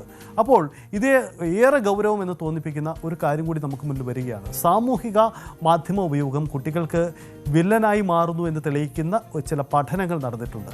സുരക്ഷിത ഇന്റർനെറ്റ് ദിനാചരണത്തിന്റെ ഭാഗമായി പുറത്തു വരുന്ന ചില കണക്കുകൾ ഞെട്ടിക്കുന്നതാണ്. അജയ് സുധാ ബിജുവിന്റെ എക്സ്പ്ലെയിനർ നമുക്ക് നോക്കാം. ഒടുവിൽ രക്ഷകർത്താക്കളുടെ പ്രാർത്ഥന സർക്കാർ കേട്ടു. വിദ്യാർത്ഥികളിലെ ഇന്റർനെറ്റ് ഉപയോഗത്തിന് കടിഞ്ഞാണിടാൻ കേരള സർക്കാർ ആലോചിക്കുന്നുണ്ട്. വിദ്യാഭ്യാസ മന്ത്രി വി ശിവൻകുട്ടിയാണ് പത്രസമ്മേളനത്തിൽ ഇക്കാര്യം സ്ഥിരീകരിച്ചത്. ഇതിനായി ഡോക്ടർ കെ വാസുകി അധ്യക്ഷയായ 5 അംഗ സമിതിയെ നിയോഗിക്കുമെന്നും മന്ത്രി പറഞ്ഞിട്ടുണ്ട്. വർത്തമാനകാലം ഏറ്റവും അധികം ചർച്ച ചെയ്യുന്ന ഒന്നായി കുട്ടികൾക്കിടയിലെ ഡിജിറ്റൽ അഡിക്ഷൻ മാറിയിട്ടുണ്ട്. ലോകം മുഴുവൻ നിർമ്മിത ബുദ്ധിയും മറ്റ് മേഖലകളും വിസ്ഫോടനാത്മകമായി മാറിക്കൊണ്ടിരിക്കുന്ന സാഹചര്യത്തിൽ ഈ വിഷയം ഗൗരവമേറിയ പഠനത്തിനും തുടർന്ന് വേണമെങ്കിൽ നിയമനിർമ്മാണത്തിലേക്കും പോകണോ എന്ന് നാം ആലോചിക്കേണ്ടതാണ്. വിദ്യാഭ്യാസ വകുപ്പിൽ നിരന്തരം ലഭിച്ചുകൊണ്ടിരിക്കുന്ന പരാതികളും ചില സംഭവങ്ങളും വിരൽ ചൂണ്ടുന്നത് ഈ വിഷയത്തെ ഗൗരവമായി സമീപിക്കേണ്ട സമയം അതിക്രമിച്ചിരിക്കുന്നു എന്നതാണ്. ഈ വിഷയവും കരിക്കുലം കമ്മിറ്റി ചർച്ച ചെയ്യുകയുണ്ടായി. ഈ കാര്യങ്ങളുടെ കൂടി അടിസ്ഥാനത്തിൽ പൊതുവിദ്യാഭ്യാസ സെക്രട്ടറി ഡോക്ടർ കെ വാസുകി അധ്യക്ഷയായി 5 അംഗ സമിതിയെ രൂപീകരിക്കാൻ തീരുമാനിച്ചു. ഇത് കാണുമ്പോൾ ചിലരെങ്കിലും പറയും, ഇതേ വിദ്യാഭ്യാസ വകുപ്പല്ലേ മുൻപ് ഓൺലൈൻ വിദ്യാഭ്യാസം എന്നും പറഞ്ഞ് കുട്ടികൾക്ക് സ്മാർട്ട് ഫോൺ കൊടുത്ത് വലിയ വിപ്ലവം സൃഷ്ടിച്ചതെന്ന്. അതെ, ശരിയാണ്. ഇന്നും പല അധ്യാപകരും ഹോംവർക്ക് വരെ ഓൺലൈനായിട്ടാണ് കുട്ടികൾക്ക് കൊടുക്കാറുള്ളത്. ഓരോ ക്ലാസ്സിനും പ്രത്യേകം വാട്സപ്പ് ഗ്രൂപ്പുകളും ഓൺലൈൻ വഴി എക്സ്ട്രാ ക്ലാസ്സുമെല്ലാം ഇന്ന് നടക്കുന്നുണ്ട്. പക്ഷേ അധികമായാൽ അമൃതം വിഷമാണെന്നല്ലേ? ശരിക്കും പറഞ്ഞാൽ സോഷ്യൽ മീഡിയ ലോകം ഒരു പാമ്പാണ്. ഒരേ സമയം നമ്മളെ ചുറ്റിപ്പിണഞ്ഞ് സംരക്ഷിക്കാനും ഒറ്റക്കൊത്തിന് തീർക്കാനും അതിന് സാധിക്കും. അതിൻ്റെ നല്ല ഉപയോഗം കുട്ടികൾക്ക് ഒരുപാട് പ്രയോജനം ചെയ്യുമെങ്കിൽ ഒരു തെറ്റ് അവരുടെ ഭാവിയെ തന്നെ ബാധിച്ചേക്കാം. ചിലപ്പോൾ ആജീവനാന്തമുള്ള ട്രോമയിലേക്ക് വരെ അവരെ കൊണ്ടുചെന്നെത്തിക്കാം. സുരക്ഷിത ഇൻ്റർനെറ്റ് ദിനാചരണത്തിൻ്റെ ഭാഗമായി ലോക്കൽ സർക്കിൾസ് ഇന്ത്യയിലെ 302 ജില്ലകളിൽ നടത്തിയ ചില സർവേ ഫലങ്ങൾ ഇതിലേക്കാണ് വിരൽ ചൂണ്ടുന്നത്. 89,000 പേരാണ് സർവേയിൽ പങ്കെടുത്തത്. ഇതിൽ 54% പേരും തങ്ങളുടെ മക്കൾ സാമൂഹിക മാധ്യമത്തിൽ അനുചിതമായ ഉള്ളടക്കങ്ങൾ കണ്ടിട്ടുണ്ടെന്ന് സാക്ഷ്യപ്പെടുത്തുന്നു. ഇത് ഒരുപക്ഷെ പോൺ വീഡിയോകളാകാം, അല്ലെങ്കിൽ വയലൻ്റ് ദൃശ്യങ്ങളാകാം, അതുമല്ലെങ്കിൽ അസഭ്യ സംഭാഷണങ്ങളടങ്ങിയ റീലുകളോ ചാറ്റുകളോ, എന്തിന് വീഡിയോ കോൾ വരെയാകാം. ഈ സർവേയിൽ പങ്കെടുത്ത 18,264 പേരും ഒന്നിലധികം ഓപ്ഷനുകൾ തിരഞ്ഞെടുത്തിട്ടുണ്ട്. ഈ കണക്കുകൾ പ്രകാരം 46% കുട്ടികൾ ഓൺലൈനായി ട്രോളുകളും കളിയാക്കലുകളും നേരിടേണ്ടി വന്നിട്ടുണ്ട്. മറ്റൊരു 46% പേരുടെ ദൃശ്യങ്ങളും ഫോട്ടോകളും AI ഉപയോഗിച്ച് മോർഫ് ചെയ്യപ്പെട്ടിട്ടുണ്ട്. 39% പേർക്ക് അപരിചിതരിൽ നിന്ന് മോശം മെസ്സേജുകൾ ലഭിച്ചിട്ടുണ്ട്. 33% പേർക്ക് ഭീഷണി മെസ്സേജുകളോ ഇമെയിൽ സന്ദേശങ്ങളോ ലഭിച്ചിട്ടുണ്ട്. 26% കുട്ടികൾക്ക് ഓൺലൈൻ പറ്റിപ്പ് സംഘങ്ങളുടെ പിടിയിലകപ്പെട്ട അനുഭവമുണ്ട്. 26% പേർ മാത്രമാണ് ഇതുവരെ മറ്റ് പ്രശ്നങ്ങളൊന്നും ഉണ്ടായിട്ടില്ലെന്ന് പറഞ്ഞത്. 13% പേർ പ്രതികരിച്ചിട്ടില്ല. സർവേയിൽ പങ്കെടുത്തതിൽ 75% പേരുടെയും മക്കൾക്ക് ഇൻസ്റ്റാഗ്രാം, സ്നാപ്ചാറ്റ് തുടങ്ങിയ സാമൂഹിക മാധ്യമങ്ങൾ വഴിയാണ് മോശം അനുഭവങ്ങൾ ഉണ്ടായിട്ടുള്ളത്. 52% പേരിലും വില്ലനായത് ഓൺലൈൻ ഗെയിമിംഗ് പ്ലാറ്റ്ഫോമുകളാണ്. 42% പേർക്ക് പ്രശ്നം വാട്സപ്പ്, ടെലഗ്രാം അടക്കമുള്ള മെസ്സേജിംഗ് ആപ്പുകളാണ്. OTT പ്ലാറ്റ്ഫോമുകളാണ് കുഴപ്പക്കാരെന്ന് പറഞ്ഞ 33% പേരും ഈ ലിസ്റ്റിലുണ്ട്. ഇനി സ്കൂളുകളിലെ വാട്സപ്പ് ഗ്രൂപ്പും മറ്റ് സ്റ്റഡി ആപ്പുകളും പ്രശ്നമാകുമോ എന്നോർത്ത് രക്ഷകർത്താക്കൾ അത്ര പേടിക്കേണ്ട ആവശ്യമില്ല. കാരണം സർവേയിൽ പങ്കെടുത്ത വെറും 4% പേർക്ക് മാത്രമേ അത്തരത്തിൽ മോശം അനുഭവങ്ങൾ ഉണ്ടായിട്ടുള്ളൂ. 17 വയസ്സുവരെയുള്ള കുട്ടികളെയാണ് ലോക്കൽ സർക്കിൾസ് സർവേയുടെ ഭാഗമായി പരിഗണിച്ചിട്ടുള്ളത്. എന്തായാലും ഈ കണക്കുകൾ ഞെട്ടിക്കുന്നതും ആശങ്കയുണ്ടാക്കുന്നതുമാണ്. സോഷ്യൽ മീഡിയ എന്നത് ഇന്ന് കുട്ടികളെ സംബന്ധിച്ച് ഒരിക്കലും ഒരു സുരക്ഷിത സ്ഥാനമല്ല. രക്ഷകർത്താക്കളുടെ കൃത്യമായ കണ്ണ് അവരിലുണ്ടാവണം. അജയ് സൂചിപ്പിക്കുന്നത് പോലെ രക്ഷകർത്താക്കളുടെ കൃത്യമായ കണ്ണുണ്ടാവണം. ഒപ്പം തന്നെ അവരെ നിയന്ത്രിക്കാനുള്ള പുതിയ സംവിധാനങ്ങൾ ഉണ്ടെങ്കിൽ വരട്ടെ. സംസ്ഥാന സർക്കാർ ഒരു പുതിയ ഇനിഷ്യേറ്റീവിന് തുടക്കമിട്ടിട്ടുണ്ട്. ഒരു നിയമനിർമ്മാണ സാധ്യത പരിശോധിക്കുകയാണ്. പൊതുവിദ്യാഭ്യാസ സെക്രട്ടറി അധ്യക്ഷനായ ഒരു 5 അംഗ സമിതിയെ നിയോഗിച്ചുകൊണ്ട് ഇതിൻ്റെ സാധ്യതകൾ പഠിക്കുകയാണ്. പക്ഷേ നിയമത്തിനപ്പുറം നമ്മുടെ കുടുംബങ്ങൾ തന്നെയാണ് അതിൻ്റെ കരുതൽ ഏറ്റവും അധികം ആവശ്യമെന്നത് അജയ് സൂചിപ്പിച്ചതുപോലെ ഏറ്റവും പ്രസക്തമാണ്. അച്ഛനമ്മമാരെ, രക്ഷിതാക്കളെ ഞങ്ങൾ അക്കാര്യം കൂടി ഒന്നുകൂടി ഓർമ്മപ്പെടുത്തുകയാണ്. മൊബൈൽ ഫോണിന് നിയന്ത്രണം ഉണ്ടായേ മതിയാവൂ, അതല്ലെങ്കിൽ നമ്മുടെ കൊച്ചുകുട്ടികളുടെ ഭാവി അപകടത്തിലാണ്. മറ്റൊരു വാർത്ത നമുക്ക് നോക്കാം. നമുക്കറിയാം, ചന്ദനമരം എപ്പോഴും ഒരു അത്ഭുത മരം തന്നെയാണ്. പണം കായ്ക്കുന്ന മരം എന്നൊക്കെ പറയാം. പക്ഷേ പൊതുജനങ്ങൾക്ക് ചന്ദനമരം വളർത്തുന്നതിനോ വിൽപ്പന നടത്തുന്നതിനോ വെട്ടിവെക്കുന്നതിനോ ഒക്കെ നിരവധി തടസ്സങ്ങളുണ്ടായിരുന്നു. ഇടക്കാലത്ത് ചന്ദനമരം നമുക്ക് വീട്ടുകളിലും വളർത്താം എന്നൊരവസ്ഥ പിന്നീട് വന്നിരുന്നു. ഇപ്പോൾ ചന്ദനമരത്തിന് പുതിയൊരു സാധ്യതയുണ്ട്. ചന്ദനമരം മുറിക്കാനുള്ള കടമ്പകൾ ഒഴിവാക്കുകയാണ് വനം വകുപ്പ്. മരം മുറിച്ച് വിൽപ്പന നടത്തി തുക ഉടമയ്ക്ക് തന്നെ സ്വന്തമാക്കാമെന്ന ഒരവസരം കൂടിയാണ് വനം വകുപ്പ് മുന്നോട്ട് വയ്ക്കുന്നത്. ചന്ദന കൃഷിയെ പ്രോത്സാഹിപ്പിക്കുന്നതിനാണ് വനം വകുപ്പിന് ഇത്തരമൊരു പുതിയ ഭേദഗതി കൊണ്ടുവന്നിരിക്കുന്നത് എന്ന പ്രത്യേകതയുണ്ട്. നമുക്ക് നോക്കാം എന്താണ് വനം വകുപ്പിൻ്റെ ആ പുതിയ ഭേദഗതി, അതെങ്ങനെ നേട്ടമുണ്ടാക്കുമെന്ന കാര്യം. ചില ഉത്തരവുകൾ മറയാക്കി സംസ്ഥാനത്ത് നടന്ന ചില മരം കൊള്ളകളെക്കുറിച്ചുള്ള വാർത്തകൾ ഇടയ്ക്ക് പൊങ്ങി വരാറുണ്ട്. മരവുമായി ബന്ധപ്പെട്ട് ഇതാ വന്നിരിക്കുന്നു പുതിയൊരു ഉത്തരവ്. ചെറിയ മരമൊന്നുമില്ല, സംഭവം ചന്ദനമാണ്. സ്വന്തം വീട്ടുവളപ്പിലെ ചന്ദനം പോലും വിൽക്കാൻ കഴിയുമായിരുന്നില്ല ഇതുവരെ. നിയമപരമായ പല കടമ്പകളും മറികടന്ന് വേണമായിരുന്നു ചന്ദനമരം മുറിക്കാൻ. 2025 കേരള വനം ഭേദഗതി ബിൽ നിയമമായതോടെ കഥ മാറുകയാണ്. പുതിയ നിയമം നിലവിൽ വന്നിരിക്കുന്നു. സ്വകാര്യ ഭൂമിയിലെ ചന്ദനമരം മുറിച്ച് വനം വകുപ്പ് മുഖേന വിൽപ്പന നടത്താൻ അനുവദിക്കുന്ന വ്യവസ്ഥയാണ് പ്രധാനമായും നിയമത്തിലുള്ളത്. ഇങ്ങനെ മരം മുറിച്ച് വിൽപ്പന നടത്തുന്ന ചന്ദനമരത്തിൻ്റെ വില ഭൂ ഉടമയ്ക്ക് ലഭിക്കും. സംസ്ഥാനത്ത് ചന്ദന കൃഷി നടത്തി കർഷകർക്ക് വലിയ സാമ്പത്തിക നേട്ടം ഉണ്ടാക്കാനുള്ള അവസരമാണ് വന്നിരിക്കുന്നത്. ചന്ദനമരങ്ങൾ വെച്ചുപിടിപ്പിക്കാൻ പ്രോത്സാഹനം നൽകുന്ന ട്രീ ബാങ്കിംഗ് പദ്ധതി ഇതിനകം തന്നെ ആരംഭിച്ചിട്ടുണ്ട്. സംസ്ഥാനത്തെ ഭൂ ഉടമകൾക്ക് അവരുടെ ഭൂമിയിലുള്ള ചന്ദനമരം മുറിച്ച് വിൽപ്പന നടത്താൻ ഇതുവരെ അധികാരമുണ്ടായിരുന്നില്ല. സ്വന്തം ഭൂമിയിൽ നിന്ന് ചന്ദനമരം മോഷണം പോയാലും സ്ഥല ഉടമയ്ക്കെതിരെ കേസെടുക്കേണ്ടി വരും എന്നതായിരുന്നു അവസ്ഥ. ഉണങ്ങിയതും അപകടകരമായതുമായ ചന്ദനമരങ്ങളും സ്വന്തം ആവശ്യത്തിന് വീട് വയ്ക്കുന്ന സ്ഥലത്തുള്ള മരങ്ങളും മാത്രം ഒരു സമിതി പരിശോധിച്ച് ശുപാർശ ചെയ്താൽ മാത്രം അനുവാദം നൽകാം എന്നതായിരുന്നു മുൻ വ്യവസ്ഥ. കോടതിയിലെത്തുന്ന വന കുറ്റകൃത്യങ്ങൾ രാജിയാക്കാൻ നിലവിൽ നിയമത്തിൽ വ്യവസ്ഥയുണ്ടായിരുന്നില്ല. പുതിയ നിയമം നിലവിൽ വന്നതോടെ അത്തരം കുറ്റകൃത്യങ്ങൾ കോടതിയുടെ അനുവാദത്തോടെ രാജിയാക്കാൻ സാധിക്കും. പല നിസ്സാര കേസുകളും രാജിയാക്കാൻ ഉദ്യോഗസ്ഥർ തയ്യാറാകുന്നില്ല എന്ന നിരവധി പരാതികളുണ്ടായിരുന്നു. കോടതിയിലെത്തുന്ന കേസുകൾ കോടതിയുടെ അനുമതിയോടെ ഫൈൻ അടച്ച് കേസ് അവസാനിപ്പിക്കുന്ന വ്യവസ്ഥയും നിയമത്തിലുണ്ട്. ഇങ്ങനെ കുറ്റം രാജിയാകുമ്പോൾ ജയിൽ ശിക്ഷ ഒഴിവായി കിട്ടും. നിലവിൽ മറ്റ് ചില മരങ്ങളുടെ കൊള്ള നടത്തിയെന്ന കേസിൽ ഉൾപ്പെട്ടവർക്ക് നിയമത്തിൻ്റെ ആനുകൂല്യം ലഭിക്കുമോ എന്ന കാര്യം വ്യക്തമല്ല. എന്നാൽ വലിയ കുറ്റങ്ങൾ ഇങ്ങനെ രാജിയാക്കാൻ പറ്റില്ല. എന്തായാലും വി വിനോദാണ് ഇക്കാര്യങ്ങൾ വ്യക്തമാവുന്നത്. വീട്ടിൽ ചന്ദനമരങ്ങൾ വളർത്തുന്നവരുണ്ടെങ്കിൽ അവർ എന്തായാലും ആശ്വസിക്കാം. സന്തോഷകരമായ വാർത്തയാണ്. വെട്ടിവിൽക്കാനുള്ള അവസരം കൂടി നൽകുകയാണ്. ഒപ്പം വീടുകളിൽ ഇനി ചന്ദനമരം വളർത്താൻ ആഗ്രഹിക്കുന്നവർക്കും ഏറെ പ്രതീക്ഷ നൽകുന്ന വാർത്ത കൂടിയാണ്.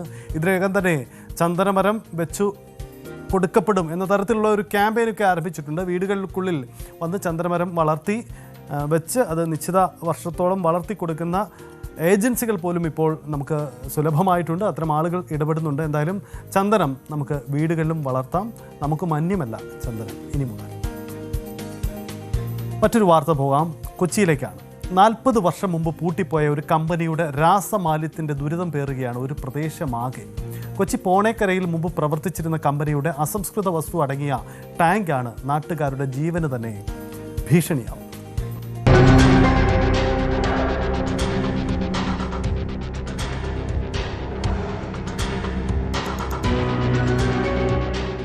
എൻ്റെയൊക്കെ ഒരു ഹൈസ്കൂൾ കാലഘട്ടത്തിലായിരുന്നു. എനിക്കൊരു 10-15 വയസ്സുണ്ടാവും. ആ സമയത്തൊക്കെ ഇവിടെ വന്ന കമ്പനിയാണ്. അപ്പോൾ ഇവിടെ ഈ പരിസരത്തുള്ള ആൾക്കാർക്കൊക്കെ ജോലിയൊക്കെ കൊടുത്ത് പുള്ളി അങ്ങനെ ഒരു സംവിധാനം ഉണ്ടാക്കി. നമുക്കറിയില്ലായിരുന്നു ഇത്രയും വലിയൊരു ഡേഞ്ചർ ആയിട്ടുള്ള സംഭവമാണ് ഇവിടെ വരുന്നതെന്നുള്ളത് നമുക്കറിയില്ലായിരുന്നു. സുനി പറയുന്നത് കഴിഞ്ഞ കുറേ നാളുകളായുള്ള ഈ പ്രദേശത്തുകാരുടെ ആശങ്കയെക്കുറിച്ചാണ്. ഇത് ഇത്രയും വലിയ ദുരിതമാകുമെന്നും ഇത്രകാലം അത് നീണ്ടു നിൽക്കുമെന്നും ആരും പ്രതീക്ഷിച്ചിരുന്നില്ല. 40 വർഷം മുൻപ് ഇവിടെയുണ്ടായിരുന്ന സദേൺ ഓർഗാനിക് മംഗളം കെമിക്കൽസ് എന്ന കമ്പനിയുടെ അവശേഷിക്കുന്ന രാസലായിനി ടാങ്കാണ് ദുരിതമായിരിക്കുന്നത്. കമ്പനി വിറ്റപ്പോൾ ഭൂമിക്കടിയിലുണ്ടായിരുന്ന രാസലായിനി ടാങ്കുകളും ഉപേക്ഷിച്ചു. മണ്ണിലത് അവശേഷിച്ചുകൊണ്ടിരിക്കണം. ഇപ്പോഴും വെള്ളത്തിൽ നേരിയൊരു ചുമപ്പ് ഇപ്പോഴും ഉണ്ട്. 40-40 വർഷം എങ്ങനെയാണെങ്കിലും കഴിഞ്ഞിട്ടുണ്ട് കമ്പനി പോയിട്ട്. എന്നാലും ഇപ്പോഴും മണ്ണിൽ കുറേശ്ശെ ഉണ്ട്. ഈ നട്ടേക്കണതൊക്കെ തന്നെയുള്ള സാധനങ്ങളേ ഉള്ളൂ. അതൊക്കെ അതേ അപ്പുറത്തെ പറമ്പിലൊക്കെ പോയി തിരിച്ച മണ്ണൊക്കെ കൊണ്ടുവന്ന അങ്ങനെയാണ്. അല്ലാതെ ഇവിടുത്തെ കളറിലൊന്നും പിടിക്കില്ല. അടിയിലേക്കും വേറെ ഓടാൻ പറ്റില്ലേ. ഇതേ കിണറുണ്ട് അവിടെ കിടപ്പുണ്ട്. ഇതിനും കൊള്ളൂല. ചകിരിക്ക് ചുവപ്പ് നിറം നൽകുന്ന റൊഡാമിൻ എന്ന രാസവസ്തുവാണ് ഈ ഒഴുകുന്നത്. ആദ്യമൊക്കെ പരാതി പറഞ്ഞെങ്കിലും ഇപ്പോഴത് ഇവർക്ക് ശീലമായിരിക്കുന്നു. ചെടിയൊക്കെ കണ്ടിട്ടുണ്ടെങ്കിൽ ചെടിയുടെ കൂമ്പിലൊക്കെ ചുമപ്പ് നിറവർക്കുള്ളൂ. അത് അങ്ങോട്ട് അറ്റത്തേക്ക് പോകുന്തോറും കൂടുതലാണ്. ബുദ്ധിമുട്ടിങ്ങനെ നിലനിൽക്കുന്നുണ്ട്. അന്ന് അവരതിനൊരു പരിഹാരം കണ്ടത് ഒരു കുടിവെള്ള പൈപ്പ് ഇട്ട് തന്നു ആ കമ്പനിയുടെ മുതലാളി. പ്രദേശത്ത് മണ്ണിൽ ഒന്നും നടാൻ കഴിയാത്ത സ്ഥിതിയാണ് ഇപ്പോഴും. രാസവസ്തു ഉണ്ടാക്കുന്ന ആരോഗ്യ പ്രശ്നങ്ങളെക്കുറിച്ച് ഇതുവരെയും ഒരു ശാസ്ത്രീയ പഠനവും നടന്നിട്ടില്ല. സുരക്ഷാ മാർഗങ്ങൾ ഒരുക്കി ടാങ്കിൽ നിന്ന് രാസമാലിന്യം നീക്കം ചെയ്യണമെന്നാണ് നാട്ടുകാരുടെ ആവശ്യം. ന്യൂസ് 18 കൊച്ചി. എന്തായാലും കൊച്ചിയിലെ ആ പ്രശ്നത്തിന് പരിഹാരമുണ്ടാവട്ടെ. അസാധാരണമായ ഒരു പ്രതിസന്ധിയാണ് ആ പ്രശ്നം നേരിടുന്നത് എന്നതാണ് സാഹചര്യം. നമ്മൾ ഇന്നത്തെ പ്രധാന വാർത്തകളാണ് പരിശോധിച്ചത്. ഒപ്പം തന്നെ ജില്ലകളിലെ ചില പ്രാദേശിക വിഷയങ്ങളും നമ്മൾ പരിചയപ്പെട്ട് കഴിഞ്ഞു. എന്തായാലും ഈ വിഷയങ്ങൾക്ക് ഇടപെടൽ ഉണ്ടാവട്ടെ എന്നുകൂടി നമുക്ക് കരുതാം. വൈകുന്നേരം ഇന്നിവിടെ പൂർണ്ണമാവുകയാണ്. നന്ദി, നമസ്കാരം.